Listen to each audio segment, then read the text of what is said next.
Our first sample is sewing seams. We will sew 2 seams on 1 fabric.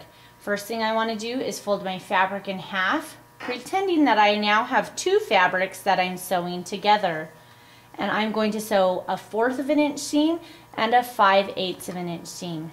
The first one will be my 1/4 of an inch seam, so I will line up my fabric with the very edge of the presser foot is a 1/4 of an inch. I will line it up right there, lower my presser foot, and remember, after I've sewn 2 or 3 stitches, I want to take the reverse and hold it up the whole time as I go back to my fabric. I will continue to sew, keeping the edge of my fabric right along the edge of the presser foot.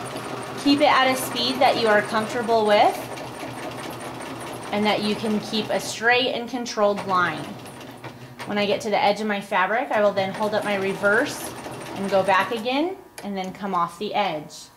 I will want to trim my threads. Make sure that you always start and stop with the take up lever in the up position.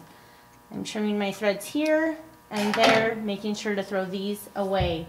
Now I'm going to do a 5/8 inch seam, which is the standard seam allowance. 5/8 of an inch, if you look on the stitch plate, is the 1, 2, 3. It's the 3rd line over on the stitch plate. I'm going to line up my fabric with the 3rd line over, lower my presser foot, and after I begin to stitch, I want to remember to back stitch and then keep a straight line with the 3rd line over, sewing down. Keeping at a controlled pace so you get a straight seam. When I get to the end, lift up my back stitch, come off the end, make sure my take up lever is in the up position. You can always turn the hand wheel to get it there. Lift up your presser foot, trim your threads, and now you have 2 seams, 1/4 of an inch and 5/8 of an inch seam.